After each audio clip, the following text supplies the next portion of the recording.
कि हमें किसके पीछे चलना है। यह आयत हमें इशारा दे रही है कि हमें किसको अपना आइडियल मानना है। यह आयत हमें बता रही है कि हमें किसको अपना हीरो बनाना है। यह आयत बता रही है कि हमें किसकी पैरवी और किसकी इत्तिबा करनी है। हुजूर की जिंदगी को सबसे बेहतर नमूना करार इसीलिए दिया गया कि हम कायनात की हर शय से बढ़कर अपने आका ही को मानें। हुजूर की जिंदगी को सबसे अच्छा नमूना करार इसीलिए दिया गया कि हम कायनात की हर चीज से बढ़कर अपने आका ही को मानें। लेकिन मुसलमान आज हमारा अलमिया है, इस कौम का रोना है कि आज हम बदआमाली के उस बहाने पर आकर के खड़े हो गए हैं कि हमारी जबान कहे न कहे लेकिन हमारा कैरेक्टर बदला रहा है। आज हम बदआमाली के उस बहाने पर आकर के खड़े हो गए हैं कि हमारी जबान गैरत ईमान की वजह से कहे न कहे लेकिन हमारा किरदार कह रहा है, हमारे अमाल कह रहे हैं, हमारी जिंदगी कह रही है, हमारा हर एक अमल कह रहा है कि आज का मुसलमान खुदा को तो मानता है मगर खुदा की नहीं मानता है। आज का नौजवान रसूल को तो मानता है मगर रसूल की नहीं मानता है। आज का मुसलमान हुजूर को तो मानता है मगर हुजूर की नहीं मानता है। एक बुजुर्ग से किसी ने पूछा कि ये बताएं कि पहले के मुसलमानों में और आज के दौर के मुसलमानों में कौन सा बड़ा फर्क है।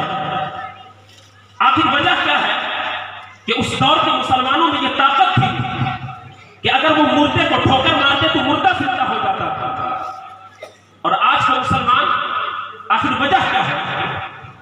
इतनी कॉन्फ्रेंसें हो रही हैं, बड़े बड़े जलसे हो रहे हैं, हर जुमा को खिताब किया जा रहा है, मजलिसे जहारम हो या तीजा, हर महफिल में लोगों को बतलाया जा रहा है। लेकिन वजह क्या है कि इतनी तकरीरों के बाद भी आज हमारा जमीन जिंदा नहीं हो पा रहा। आखिर वो कैसे मुसलमान थे कि उनके एक इशारे अबरू पर सिर्फ आना सागर ही नहीं बल्कि पूरे अजमेर का पानी एक छोटे से कूजे में समा जाता था। लेकिन आज का कैसा मुसलमान है कि हमारी बातें हमारी औलाद भी तस्लीम नहीं कर रही है। वो कैसे मुसलमान थे कि अगर वो रात की तन्हाई में हाथ उठाकर दुआ करते तो अल्लाह बदर के मैदान में 5000 फरिश्तों की जमात मुसलमानों की मदद के लिए भेज देता था।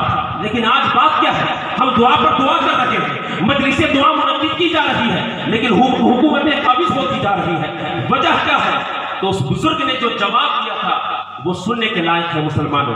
उस बुजुर्ग ने कहा ये तो बड़ा सादा सा जवाब है। कहा तू ये पूछ रहा है कि उस दौर के मुसलमानों में और आज के मुसलमानों में क्या फर्क था।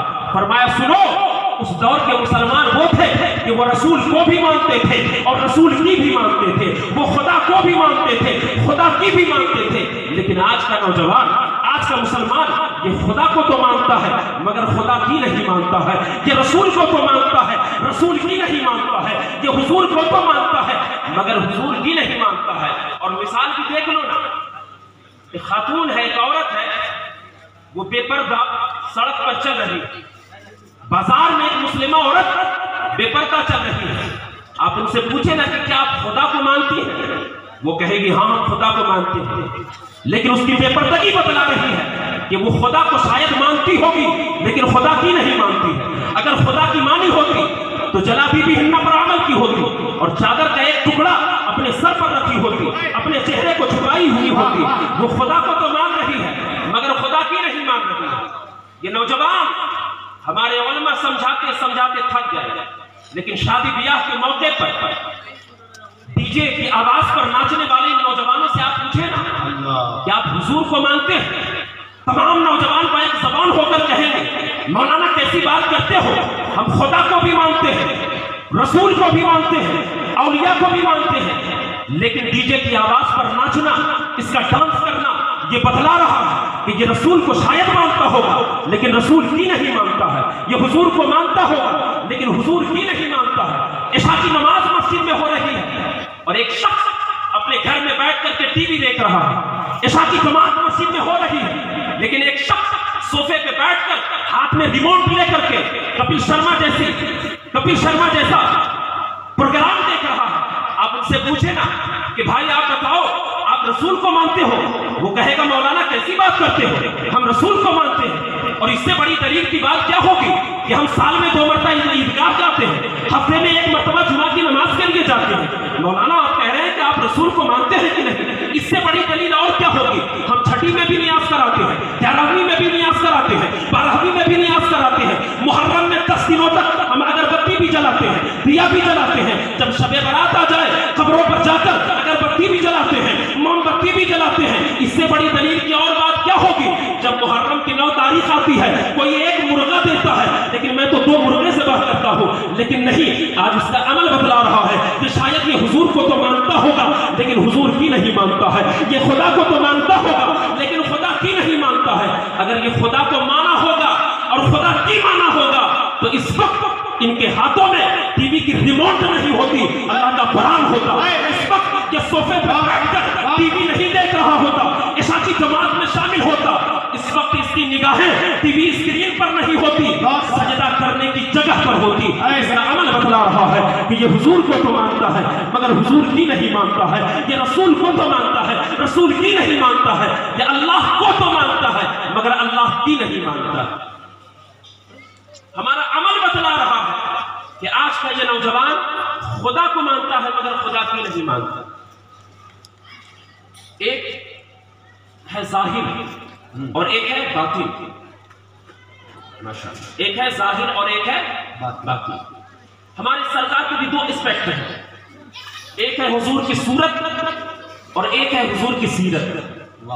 एज अ मुस्लिम हमारे ऊपर ये रिस्पॉन्सिबिलिटी है, यह हमारी जिम्मेदारी है कि हम हुजूर की सीरत को भी अपनाएं और हुजूर की सूरत को भी अपनाएं। सही, हम हुजूर की सीरत को भी अपनाने की कोशिश करें और हुजूर की सूरत को भी अपनाने की कोशिश करें। लेकिन अलमिया यह है मुसलमानों कि आज हम न हुजूर की सीरत अपना सके और न हुजूर की सूरत अपना सके।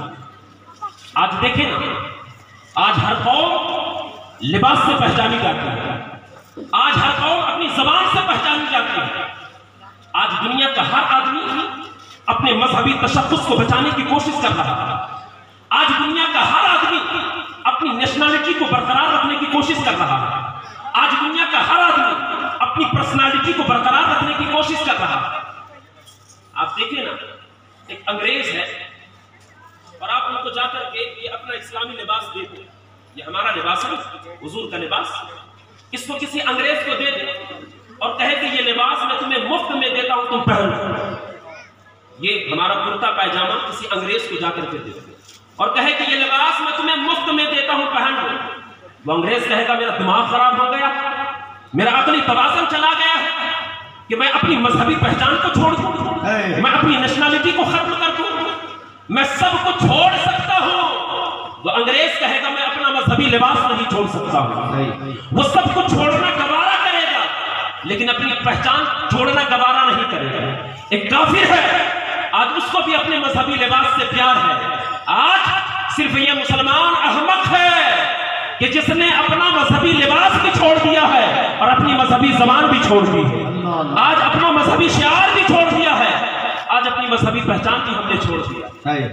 आप देखें, एक बच्चा अगर वो कुर्ता पायजामा पहन करके निकल जाए तो आज के जमाने में वो ओल्ड फैशन समझा जाता है। अगर इस्लाम का बच्चा अगर कुर्ता पायजामा पहनकर निकले तो वो ओल्ड फैशन समझा जाता है। लेकिन अगर वही बच्चा अगर पैंट शर्ट और टाई लगा करके चले तो हमारी माँ फख्र से उसकी पेशानी को चूमती और माँ कहती कि आज मेरा बेटा बाबू लग रहा है। इस्लामी लिबास में हमारी माँ और हमारी बहनों को हमारे बच्चे बाबू नहीं लगते हैं, लेकिन अंग्रेजों के लिबास में, क्रिकेटरों के लिबास में, बॉलीवुड के एक्टरों के लिबास में हमारे बच्चे इन्हें बाबू लगते हैं। आज हमने अपना मजहबी लिबास भी छोड़ दिया है, अपना मजहबी तशख्खुस भी छोड़ दिया है। आज जितनी कौमें हैं हर कोई अपने मजहबी लिबास को बरकरार रखता है, सिर्फ एक मुसलमान है जिसने अपनी जबान को भी छोड़ दिया है, अपनी मजहबी पहचान को भी छोड़ दिया। नारे तकबीर वाले नाम है उसका, किसका, जिसने हिंदुस्तान के ऊपर एजुकेशनल सिस्टम को कायम किया। क्या नाम है? लॉर्ड मैकाले, जिसने हिंदुस्तान के ऊपर निजाम तालीम को कायम किया। लॉर्ड मैकाले जब हिंदुस्तान से सफर करके